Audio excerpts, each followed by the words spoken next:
तो हम लोग तो जान ही रहे, हम लोग तो इसी पक्ष के हैं कि लोगों को जो है ज़्यादा से ज़्यादा सम्मान हम लोग दें, लेकिन क्वालिटी ऑफ एजुकेशन हो, शिक्षक उपलब्ध हो, इस पे खास तौर पे हम लोगों का ध्यान रहा है। और इतनी बड़ी बहाली हो रही है पैमाने पे, अब तो दूसरा चरण का रिजल्ट भी जो है वो भी आ ही गया है। और आज जो इतना बड़ा निर्णय लिया गया, लगभग 4.5 लाख के आसपास जो नियोजित शिक्षक हैं उनको जो है हम लोग मौका दे रहे हैं कि भाई राजकीय कर्मी का जो दर्जा हम लोगों ने दिया है, और एक मिनिमम टेस्ट के बाद जो करेंगे उन सब लोगों को मिलेगा। बहुत दिनों से इन लोगों की मांग थी, कितना हो? हाँ, एकदम मांग भी थी। बहुत लोग जो है सड़कों पर आंदोलन भी कर रहे थे, हम लोग भी पहले आवाज़ उठाते थे। तो भाई बताइए, अभी 14 महीने के अंदर ही हम लोग की सरकार, जो नीतीश जी के नेतृत्व में महागठबंधन की सरकार है, इस काम को हम लोगों ने पूरा किया है।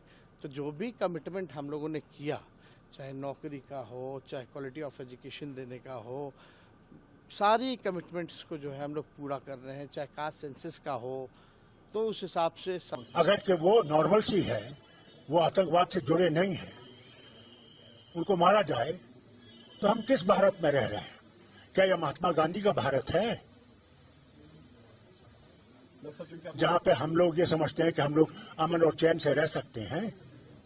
आज नफरतें इतनी बढ़ाई गई हैं कि मुसलमान और हिंदू को ऐसा लगता है हम एक दूसरे के दुश्मन हैं। पार्लियामेंट में आपने और एक बात को हाईलाइट किया था कि पड़ोस की तरफ आपने इशारा किया था कि उनकी स्टेबिलिटी हमारी स्टेबिलिटी है।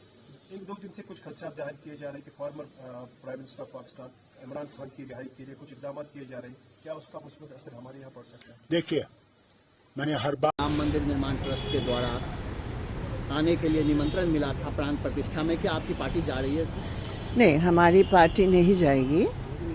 हमने बिल्कुल स्पष्ट किया है, और इसके पीछे हमारी एक बुनियादी समझ है। हालांकि धार्मिक भावनाओं की हम पूरे कदर करते हैं, और पूरे देश में एक धार्मिक भावना होती है, उसका भी हम कदर करते हैं, लेकिन इस प्रकार की धार्मिक अनुष्ठान आप राजनीति के साथ जोड़कर धर्म को एक राजनीतिक हथियार और राजनीतिक मंशा को लेकर आप इस्तेमाल करेंगे, हमारी समझ में ये देश की संवैधानिक प्रावधान कि हिंदुस्तान का जो सत्ता है, वो सत्ता किसी धार्मिक रंग का नहीं होना चाहिए। ये वो सही नहीं है जो ये लोग कर रहे हैं, और इसमें पूरी तौर पर एक पॉलिटिसाइजेशन एक धार्मिक अनुष्ठान का, ये सही नहीं है, बिल्कुल सही नहीं है। हिंदू एक धोखा है, और वैसे भी 1995 में माननीय सर्वोच्च न्यायालय ने अपने आदेश में कहा था, हिंदू कोई धर्म नहीं, ये लोगों के जीवन जीने की एक शैली है।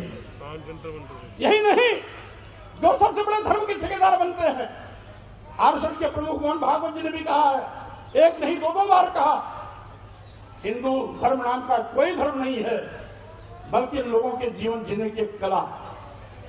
देश के माननीय प्रधानमंत्री जी ने भी कहा, माननीय मोदी ने भी कहा, हिंदू धर्म नहीं है। और अभी 1-2 महीने पहले माननीय गडकरी जी ने भी कहा, एक मीडिया कॉन्क्लेव में कहा। लेकिन इन लोगों के कहने से किसी की भावना आहत नहीं होती है।